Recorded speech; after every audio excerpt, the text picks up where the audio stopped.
상황이 언제까지 갈지 저희도 잘 모르지만 저는 코로나19 바이러스로 인해 우리가 닥친 이 상황 속에서도 저는 그리스도인은 깨어서 정말 사람들에게 교회는 다르구나 라는 이야기를 들을 수 있는 자리로 갈 수 있는 기회가 되기를 간절히 바랍니다. 여러분, 제가 언급한 적이 있지만 초대교회가 로마의 상황 안에서 어떻게 그 거대한 로마 제국이 기독교를 받아들이게 했을까? 거기엔 여러 가지 설이 있으나 저는 강력하게 믿고 있는 설이 있어요. 그거는 로마 시대에 정말 지하 카타콤에 숨으면서 목숨을 부지하기 힘들었던 기독교인들이 전염병이 돌거나 정말 세상에 가장 어려움을 당하는 사람들에게 가장 먼저 찾아가서 가장 먼저 위로하고 손을 잡아주고 그 모든 사람들이 다 멸시하고 천대하고 쳐다보는 그들을 하나님의 사랑으로 품었을 때 그때 사람들이 그리스도인은 다르다라는 말을 그의 입속에서 매일매일 증거가 됐다는 거예요. 제가 말하는 게 아니라 유명한 교회사가 중에 한 분이 이걸 통해서 로마는 그 거대한 제국이 초라한 그리스도인 앞에 무릎을 꿇게 됐다라고 쓰신 글을 저는 가장 제 마음속에 두고 살아요. 저는 위기의 때가 기회의 때가 될 수 있다고 믿습니다. 여러분, 신천지로 인해 자꾸 교회가 오해를 받아요. 그래서 여러분, 교회가 가장 예배를 지금 드리기가 힘든 상황이에요. 여러분 너무나 잘 아시겠지만 이단 교리라는 건 정말로 세상의 사람들을, 그리스도인을 너무나 조무는 것이기 때문에 저는 이번 기회에 그곳에 있는 사람들이 좀 빠져나왔으면 좋겠어요. 그런데 저는요, 그것으로 인해 지금 질병에 걸린 사람들은 저희가 비난하거나 욕하기보다 전 치유받기 위해 기도하는 게 우리가 돼야 된다고 믿어요. 잘못된 이단의 교리에 빠져서 정말 잘못된 일을 하는 사람은 마음 아프지만 서로 우리의 원수가 어려움을 당할지라도 너희는 그를 위해 축복하라. 저는 이게 예수의 말씀이라고 믿고요. 저희가 그 사람들이 잘 됐다가 아니라 하나님, 이 기회에 하나님이 정말 전적으로 찾아가 주시고 만나 주셔서 하나님 그들이 질병으로부터 치유될 뿐 아니라 하나님의 능력의 손에 잡혀 예수 그리스도의 은혜 안에 거하기를 원합니다. 저희가 그렇게 기도하는 그리스도인 되기를 주님의 이름으로 축복합니다. 여러분, 인생에는요, 코로나만이 아니라 언제나 위기가 있었어요. 제가 짧은 인생 살았습니다만 제가 살아온 이 시간 동안에도요, 전염병으로 인해, 재난으로 인해, 사태로 인해 얼마나 많은 어려움들이 있었는지 몰라요. 그런데 중요한 건 우리가 신앙이 있다고 해도 그 어려움으로부터 피할 수는 없다는 거예요. 때로는요, 우리가 가장 존경하는 사람도 그 어려움으로 인해 생명을 잃을 수도 있고 어려움 가운데 빠질 수도 있다는 거예요. 그건 죄의 결과가 아니라 우리가 세상을 살아가면서 누구나 다 감당해야 될 일이라는 거예요. 그때 진짜 중요한 건 여러분, 그때 우리가 누구를 의지하고 신뢰하느냐가 드러난다는 사실이에요. 여러분, 힘들 때 누굴 찾아가십니까? 나는 아무도 안 찾아가. 끝까지 혼자 견뎌. 뭐 이런 분 있습니까? 제발 좀 찾아가세요. 너무 혼자 그렇게 버티다가 무너지는 분 많이 봤어요. 그런데 여러분, 누구를 찾아갔다고 칩시다. 여러분, 누구에게 찾아가서 내 모든 이야기, 존경하는 분에게, 내가 믿을 만한 분에게 다 얘기해서 해결되나요? 절대로 안 됩니다. 오히려 정말 내 마음에 있는 모든 이야기를 다 했음에도 불구하고 여러분, 그것 때문에 내가 오히려 어려움을 겪거나 그것으로 인해 내가 더 상처받는 일이 많아요. 왜냐하면 사람은 딱 거기까지예요. 내가 공감할 수 있을 때까지, 내가 이해해 주는 것까지예요. 그러나 그 이상은요, 우리가 아무리 달려가고 찾아가 봤자 그 사람이 내 인생에 줄 수 있는 건 별로 없다는 걸 깨닫게 돼요. 사랑하는 여러분, 오늘 이 시간에 그 어려움 가운데 있을 때 오늘 주님이 우리에게 말씀하십니다. 너는 내게 부르짖으라. 내가 너에게 응답하겠고 네가 알지 못하는 아주 기이하고 비밀스러운 것을 너에게 내가 보여줄 것이다. 할렐루야. 하나님이 우리에게 이 위기의 상황과 어려울 때 우리에게 오라고 말씀하세요. 나를 의지하라고 말씀하세요. 나를 쳐다보는 자는 결단코 넘어지거나 쓰러지고 절망 가운데 있지 않고 하나님이 다시 세워주실 것이라고 저는 말씀하시는 그 음성을 믿고 의지합니다. 오늘 저희가 읽은 민수기 35장이요, 어쩌면 이 상황과 잘 맞는지 모르겠어요. 여러분, 도피성이라는 이야기예요. 도피성은요, 모압 땅 평지에 이스라엘 백성이 도착했어요. 모압 땅은 어디냐 하면 가나안 땅, 하나님이 약속한 땅이 바로 보이는 턱 앞이에요.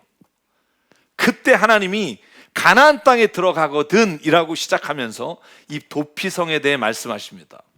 여러분, 오늘 저희가 읽은 본문에 10절부터 10, 11, 12절에 이렇게 돼 있어요. 너는 이스라엘 자손에게 말하여라. 그들에게 다음과 같이 일러라. 너희가 앞으로 곧 요단강을 건너 가나안 땅에 들어가게 되거든 성읍들 가운데 얼마를 도피성으로 정하여 실수로 사람을 죽게 한 자가 그곳으로 도피하게 하라. 그 성읍들을 복수자를 피하는 도피처로 삼아서 사람을 죽게 한 자가 회중 앞에서 재판을 받기 전에 죽는 일이 없도록 해라.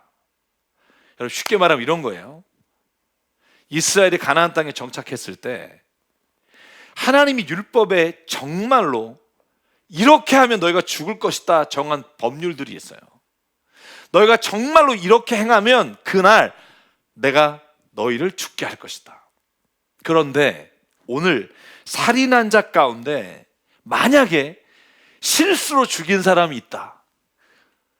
그런데 여러분, 율법에 의하면 증인만 2사람 이상이 있으면 그 자리에서 돌로 쳐 죽일 수 있어요. 이 사람 죽였습니다라고 여러 명이 말하면 즉시 그 자리에 죽일 수 있었다고요. 하나님이 그래서 오늘 도피성 6개를 만들어서 누구든지 실수로 혹은 잘못된 자기가 죽이려고 한 의도가 아니었는데 그런 일이 벌어졌다면 그걸 도망가라는 거예요.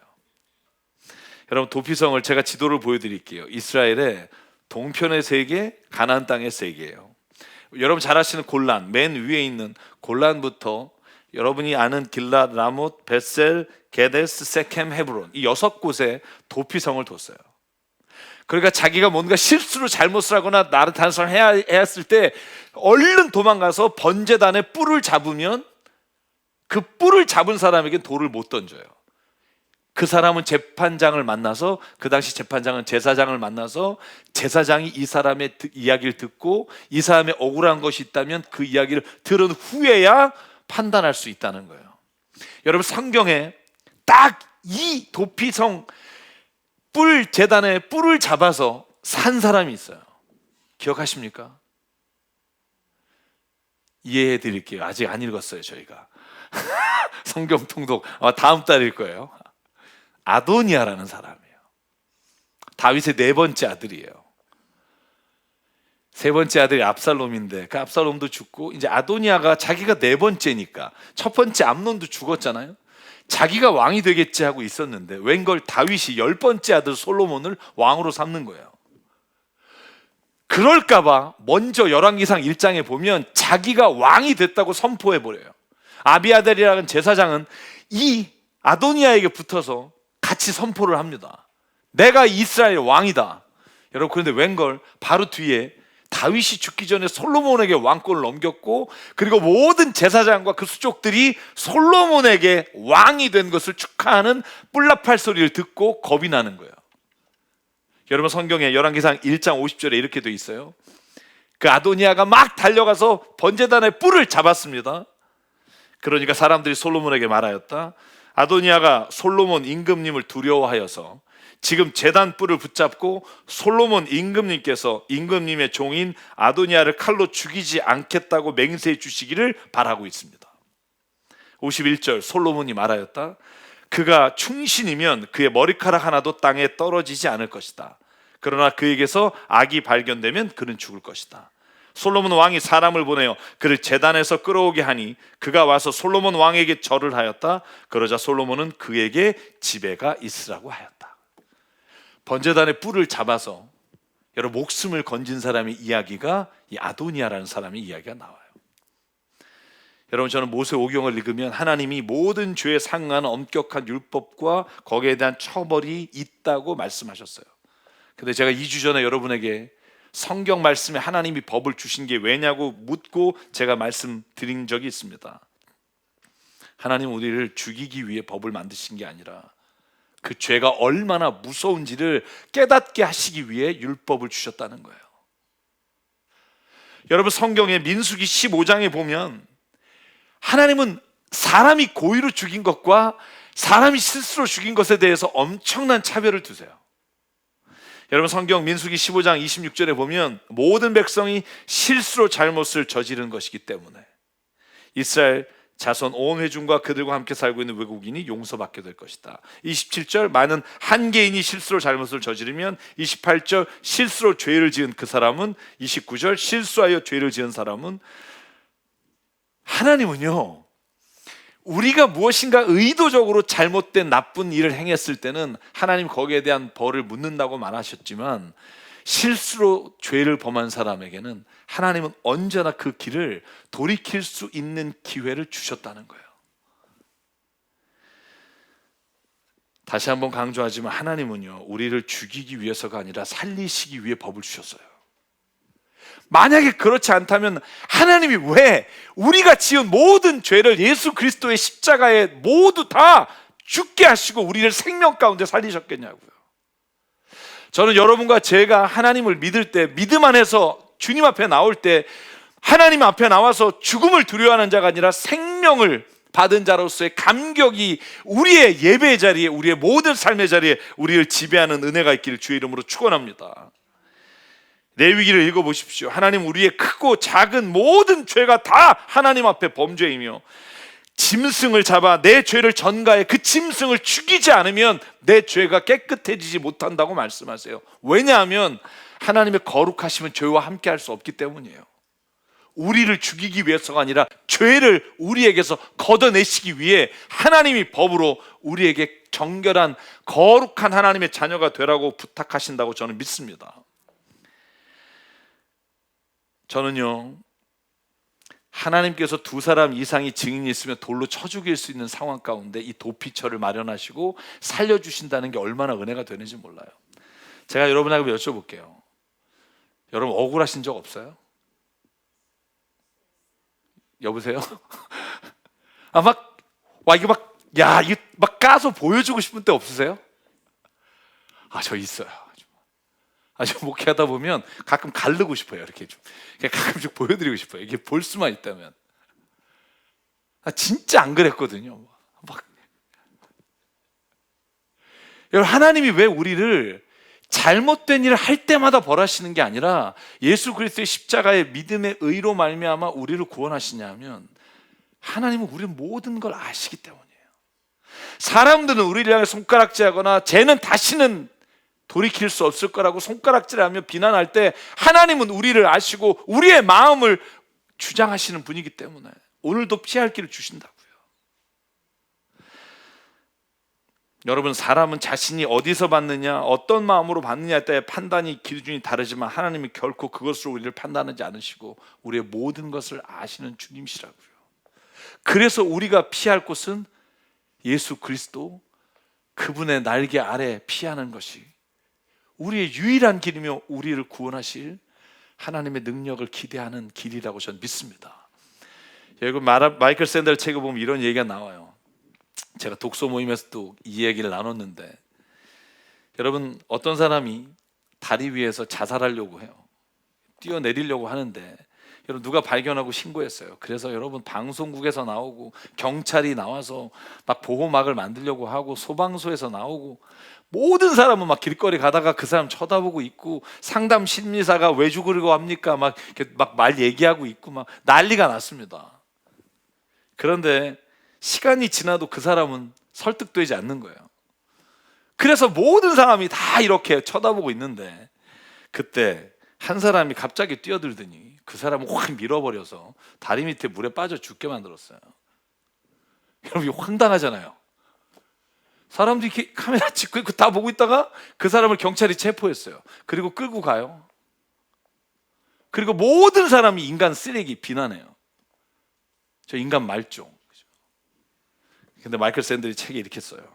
근데 사실 그 사람은 어느 누구도 다리 위에서 헛디디면 죽을지 모르는 그 사람을 구할 생각보단 그 사람에게 그냥 관심만 보낼 뿐이었다. 그래서 그 사람은요, 자기라도 그 사람을 안아서 끌어내고 싶어서 막 달려가다가 턱에 부딪혀서 밀어버린 거예요. 여러분 생각해 보실래요? 이런 일이 세상에 없을까요? 사람들은 온갖 비난과 손가락질을 다 하지만 그 사람은 눈물이 나는 거예요. 왜? 진짜 살리고 싶었다고. 진짜 살리고 싶었는데 내가 미끄러졌다고. 누가 믿어주겠어요? 왜 하나님이 우리의 정말 유일하신 우리의 마음과 우리의 삶을 주관하시고 내 마음을 아시는 분이냐면, 내 이 모든 상황도 하나님은 아시기 때문이에요. 사람은 눈에 보이는 것과 내 판단에 의해서 사람을 향해 손가락질하지만, 하나님은 내 자신이 뭘 원하는지, 내가 죄 가운데 있을지라도 하나님 내가 죄 짓는 것이 아니라 하나님 내가 진짜 의로운 주님의 자녀가 되기를 원합니다 하는 그 마음을 아시기에 예수 그리스도의 십자가의 은혜로 우리를 오늘도 구원하시기 위해 우리에게 나오라고, 내게 나오는 자는 모두가 다 구원을 얻을 것이라고. 저는 그 하나님이 우리의 하나님인 줄 믿습니다. 그 십자가의 은혜가 우리가 오늘 세상의 어떤 것보다도 내가 의지하고 그분께 나갈 때 주님이 나의 삶에 눈물을 주시고 회복해 주시는 은혜를 주시는, 저는 그곳이 바로 오늘 도피성이며 예수 그리스도의 십자가라고 저는 믿습니다. 저는 그래서 오늘 우리가 세상에서 도망쳐야 될 마지막 피난처, 마지막 도피성이 어딜까? 저는 예수 그리스도의 십자가라고 믿습니다. 여러분, 어디로 도망가도요, 우리를 구원해 줄 곳은 없어요. 히브리서 7장 24절에 히브리서 기자가 이렇게 말해요. 그러나 예수는 영원히 계시는 분이므로 제사장직을 영구히 간직하십니다. 25절 같이 읽을까요? 시작. 따라서 그는 자기를 통하여 하나님께 나오는 사람들을 완전하게 구원하실 수 있습니다. 그는 늘 살아서 우리를 중재 간구를 하십니다. 아멘. 우리가 하나님 앞에 나갈 때 우리의 모든 죄를 다 아심에도 불구하고 주님이 십자가에서 이미 우리의 죄를 대속하시고 우리를 위해 중보하시며 우리를 위해 간구하시며 우리의 마지막 피난처가 되시며, 누구든지 누구든지 뿔을 잡고 하나님 앞에 간구하는 자를 하나님이 다시 살리실 기회를 주시는 분, 저는 그분이 예수 그리스도라고 믿습니다. 그래서 예수 그리스도께서 세상에 계실 때 이렇게 말씀하셨어요. 마태복음 11장. 수고하고 무거운 짐 지는 사람은 모두 다 내게로 오라. 내가 너희를 쉬게 하리라. 나는 마음이 온유하고 겸손하니 내 멍에를 메고 나한테 배워라. 그리하면 너희는 마음의 쉼을 얻을 것이라. 사랑 여러분, 저와 여러분이 오늘 하나님 앞에, 예수 그리스도의 십자가 앞에 우리의 모든 삶의 자리를 다 들고 나오시길 주 이름으로 축원합니다. 어느 누구도 나를 이해할 수 없고 어느 누구도 내 자신이 때로는 나를 이해할 수 없을 때조차 하나님은 내 마음을 아시고 나의 상한 마음을 고치시고 만져주시는 분임을 저는 믿음으로 나가기를 간절히 원합니다. 마지막 피난처 되시는 주님, 그분을 의지하십시오. 여러분, 성경에 보면 가장 의지해야 될 분이 예수 그리스도이십니다. 이 말을 모든 사도들이 고백하고 있다고요. 저는요, 부모가 해야 될 일이 바로 이거라고 생각해요. 오늘 중고등부 예배도 같이 드린다고 했지만 아이가 많이 오진 않았으나 저는 어떤 부모가 되셨으면 좋겠어요. 혹은 어떤 사람이 되면 좋겠어요. 아마 이렇게 얘기하는 분 있을 거예요. 부모는 자녀 잘 되게, 모든 거 부족함이 없게 잘 뒷바라지 하는 거, 그게 부모의 역할이라고 생각하는 분 있을 거예요. 어떤 분은 자녀가 혹은 걔가 싫어해도 교육을 시켜서 자기가 세상 살아갈 때 어려움이 없도록 그 아이를 훈련시키는 거, 이게 부모의 도리라고 생각하는 분이 있을 거예요. 어떤 분은 인격적으로 훌륭히 키워서 사회와 국가의 교회에 꼭 쓰임받는 사람을 만들어야겠다. 여러분, 다 좋다고요. 다 좋은데 저는 제가 생각하는 부모의 역할은, 저는 오늘 예수 그리스도께서 우리에게 보여주신 도피성과 같은 곳이 돼야 된다고 생각해요. 세상에서 정말 힘들고 지치고 넘어질 때 아무 이유 없이 찾아가서 안길 수 있는 그 사람, 저는 그게 부모가 돼야 된다고 생각해요.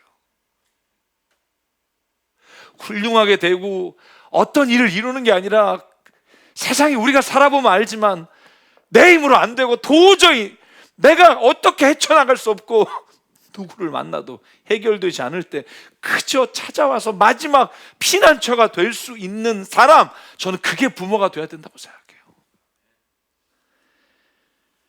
꼭 제가 이런 얘기하면 저에게 이렇게 묻는 분이 있어요. 목사님은 그러세요? 묻지 마세요. 그러고 싶어요. 정말 저는 정말 그거 하나예요. 이거 해라 저거 해라가 아니라 정말 가장 힘들 때 그냥 저에게 찾아와서 그냥 안겨서 울 수 있는 아빠. 왜냐하면 제가 개인적으로 저희 부모님이 그러셨기 때문에 너무나 힘들어서 제가 죽고 싶다고 말한 적이 있어요. 사실 우리 어머니 되게 무서워요. 너무 엄격해요. 근데 내가 가서 너무 힘들 땐 그 어깨에 기대서 죽고 싶다고. 근데 나보다 더 우시면서 나도 같이 죽자고 하시는 그분 앞에 무너질 수밖에 없는 게 이게 자식이고요. 왜 우리가 하나님 앞에 무너져요? 무서워서 막 율법으로 14만 4천에 들지 않으면 우리가 지옥불에서 죽게 되니까? 아니요. 누구도 나를 사랑한다고 말하지 않을 때조차도 내가 가서 기댈 수 있고 내가 의지할 수 있는 그분, 그 예수 그리스도 하나님의 사랑이 우리를 감격하게 하기에 오늘도 그 사랑 앞에 무릎 꿇고 예배의 자리에 나온 게 우리라고 저는 믿습니다. 저는 그 하나님이 우리의 마지막 피난처가 되시며 우리의 삶의 마지막 인도자가 되어 주신다는 거예요. 제가 여러분에게 오래전에 읽어드린 이야기가 있어요. 제가 어머니 그러면 생각나는 이야기예요. 여러분, 어떤 초등학교 아이가 학교에서 오면서 도시락에 엄마에게 도시락 설거지 해달라고 하면서 위에다가 몰래 종이 하나 올려놨어요. 거기 이렇게 써있어요. 어머니께 드리는 청구서. 이놈이 용돈이 없으니까 거기 이렇게 써있었어요. 어머니께 다음과 같이 청구서를 요청합니다. 동생을 돌본 값 600원, 방 청소한 값 500원, 아빠 출근할 때 구두 닦은 거 300원, 슈퍼에 엄마 심부름 갔다 온 거 200원, 산수시험 만점 맞은 거 1000원. 아니, 산수시험 만점 맞았는데 왜 돈을 줘야 되는지 모르겠지만 어쨌든 합계 2600원을 내일까지 지불해 주시기 바랍니다. 그 아들이 다음날 아침에 학교가 도시락을 딱 피는데 그 위에 딱 쪽지 하나가 있는데 이렇게 있는 거예요. 아들에게 보내는 청구서. 헛겁했죠. 거기 이렇게 써 있었어요. 너를 뱃속에 넣고 10달 동안 고생하며 씨름한 거 공짜. 10년 이상 너를 먹여주고 입혀준 거 공짜. 네가 아플 때 너를 업고 어두운 밤길을 달려가 응급실에 너를 넣어놓고 밤새 기도한 거 공짜. 뒷집 깨뜨린 유리창 물어준 거 공짜. 앞으로 너를 양육할 때 드는 모든 비용 공짜. 아들아, 나는 너에게는 청구할 금액이 없다. 항상 내 옆에 있어다오. 저는요, 하나님 아버지가 이런 분이라고 늘 생각해요.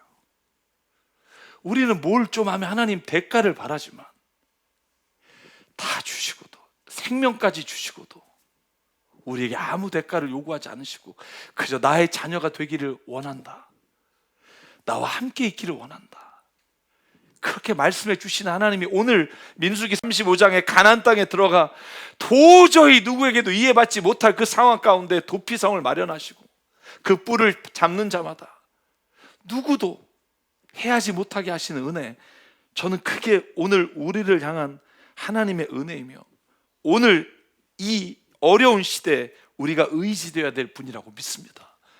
다윗이 늘 그의 시편에 말하는 게 뭔지 아세요? 시편 18편, 사울이 자기를 죽이러 왔다가 목숨을 건졌을 때 13년, 14년 동안을 30세 왕이 될 때까지 그 어려움을 겪으면서 늘 고백했던 고백, 이 고백 같이 읽고 오늘 예배를 마치려고 해요. 이 고백이 다윗이 사는 날, 그가 죽음 앞에 있을 때, 미친 척하며 블레셋 도망 나올 때, 그가 모든 사람들 앞에 조롱당할 때 그는 이 말씀을 믿었어요. 같이 그 고백을 하겠습니다. 시편 18편 1절로 3절 같이 한번 읽을게요. 시작. 나의 힘이 되신 주님, 내가 주님을 사랑합니다. 주님은 나의 반석, 나의 요새, 나를 건지시는 분, 나의 하나님은 내가 피할 바위, 나의 방패, 나의 구원의 뿔, 나의 산성이십니다. 나의 찬양을 받으실 주님, 내가 주님께 부르짖습니다. 주님께서 나를 원수들에게서 건져 주실 것입니다. 아멘. 저는 여러분이요, 교회 나올 때 옳고 그름을 따지고 내 의를 위해 봉사하고 다른 사람을 의심의 눈초리로 바라보며 누구는 구원을 받네 못 받네, 여러분 이렇게 훈계하며 나오길 원치 않아요. 저는 여러분 교회 나오실 때요, 제가 간절히 바라는 게 있어요. 살아계시고 내 마음을 만지시는 하나님의 사랑을 체험하고 가셨으면 좋겠어요. 십자가의 주님이 내 모든 죄를 사하시고 용서하신 그 은혜가 감격이 돼서 돌아가셨으면 좋겠다고요. 내 안을 치유하시고 위로하시는 성령님이 오늘도 나를 만지시고, 그 성령님의 위로하심으로 오늘 내가 다시 살아갈 힘을 얻고 돌아가시는 예배가 되기를 주의 이름으로 축원합니다. 사랑하는 주님, 오늘 그것을 위해, 우리를 위해 오늘도 예비하시고 십자가에서 우리를 위해 죽으신 주님, 그분이 우리의 구주 예수 그리스도이십니다. 오늘 코로나19 이 시기에 저와 여러분이 또 우리 교회가 세상을 위해 무엇을 해야 될지를 기도하고 또한 고민하며 이 모든 일을 치유하는 일에 우리가 함께하는 주님의 사람 되시기를 간절히 축원합니다. 그래서 오늘 이 찬양 같이 부르고 싶어요. 이 찬양 많이 부르지 않았는데 제가 화요성경 공부 때 몇 번 불렀습니다. 가사가 이렇습니다. 나의 피난처 예수 의지해요. 나의 피난처 예수 의지해요. 나의 가는 길에 거센 바람 몰아쳐와도 나의 피난처 예수 의지해요. 나는 영원히 주님 사랑해요. 나는 영원히 주님 사랑해요. 세상 어떤 것도 나의 사랑을 끊을 수 없네. 나는 영원히 주님 사랑해요. 아바 아버지, 내가 여기 있으니 주님 영광 위에 사용해 주십시오. 같이 찬양할게요. 나의 피난처 예수 의지해요. 나의 피난처 예수 의지해요. 나의 가는 길에 거센 바람 몰아쳐와도 나의 피난처 예수 의지해요. 우리 한번 처음부터 불러볼까요? 나의 피난처 예수, 나의 피난처 예수 의지해요. 나의 피난처 예수 의지해요. 나의 가는 길에 거센 바람 몰아쳐와도 나의 피난처 예수 의지해요. 아바 아버지, 아바 아버지, 나를 사랑하시니 나의 모든 것 주께 드려요. 아바 아버지, 내가 여기 있으니 주님 영광 위하여 써주세요. 아바 아버지, 아바 아버지, 나를 사랑하시니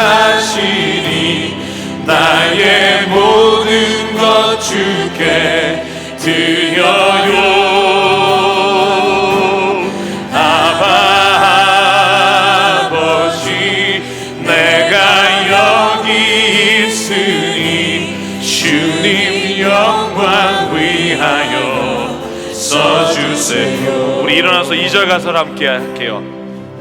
나는 영원히 주님 사랑해요. 아멘. 나는 영원히 주님 사랑해요. 세상 어느 것도 나의 사랑 끊을 수 없네. 나는 영원히 주님. 한 번 더 고백할게요. 나는 영원히 주님 사랑해요. 아멘. 나는 영원히 주님 사랑해요. 나는 영원히 주님 사랑해요. 세상 어느 것도 나의 사랑 끊을 수 없네. 나는 영원히 주님 사랑해. 아바 아버지, 아바 아버지, 나를 사랑하시니 나의 모든 것 주께 드려요. 아바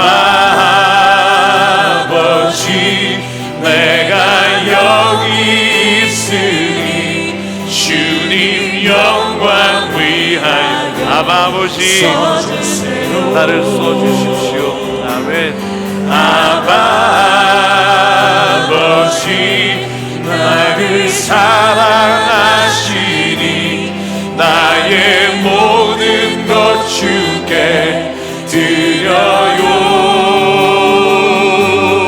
아바 아버지, 내가 여기 있으니 주님 영광 위하여 써주세요. 이 시간 함께 기도하기 원합니다. 기도하실 때 하나님, 국가적 어려운 시기에 나도 너무 어렵지만 나보다 더 힘든 사람을 보게 하여 주시옵소서. 우리가 섬기는 15개 교회와 9개 기관이 하나님 또한 어려움 가운데 있습니다. 하나님 돕는 손길을 더 주시사 하나님 넘어지지 않고 일어나게 도와주시옵소서. 코로나19에 감염돼 500명이 넘는 사람이 지금 치료받고 있습니다.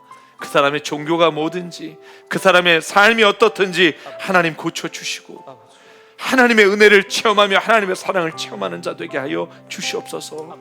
나의 삶에 주님의 이 사랑 영원히 변하지 않고 주님께 도피처로 달려가 나의 피난처 되신 주님께 나아가는 믿음 주시옵소서.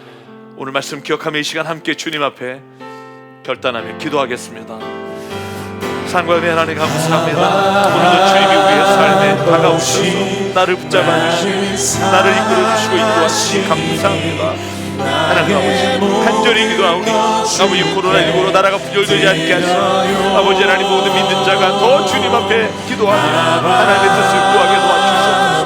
아버지 하나님, 이단에 빠져있는 많은 사람들, 아버지 하나님, 인간을 섬기는 사람들 주님 이 시간 돌아오게 도와주시고 하나님, 이 교회를 통해 주님이 역사하시고 있습니다. 아버지 하나님, 간절히 기도합니다. 우리 교회를 지켜주시고 성도를 지켜주시고 우리의 가정을 지켜주시고 나의 삶을 지켜주셔서 더 주의 복음을 전할 수 있게, 하나님의 말씀을 가지고 나갈 수 있게 아버지 하나님, 우리의 마음에 하나님의 영으로 채워주시고 아버지의 말씀으로 인도해주셔서 우리의 모든 삶에 하나님이 왔다가 가는 인생 하나님 앞에 쓰임받고 하나님의 영광을 드러내며 죽을 수 있게 하나님 역사하시고 이끌어주시고 하나님 붙잡아 주시옵소서. 아멘. 아멘. 아멘. 아멘.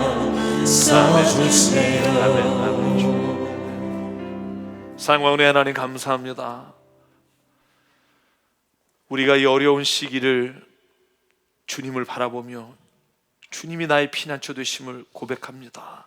하나님, 이 시간 주님 앞에 간절히 기도하는 것은 우리의 가정과 우리 개인과 우리의 교회와 이 나라와 이 민족을 하나님 지켜주시고 보호해 주시사 이 어려움이 속히 지나가도록 하나님 은혜 내려 주시옵소서. 하나님 아버지여, 우리가 두려워 떨며 염려하며 근심하며 지내지 않게 하시고 하나님, 확신과 믿음을 가지고 우리의 삶에서 주의하고 조심할 것, 우리가 가려야 할 것 하나님께서 보여주시고 지혜로 대처하게 하시되, 그러나 이 안에는 사랑이 끊이지 않게 하시고 믿음이 끊이지 않게 하시고 기도가 끊이지 않게 하시고 기도와 주님을 향한 마음으로 이 모든 일을 승리하는 이 나라 이 땅의 교회가 되게 하여 주시옵소서.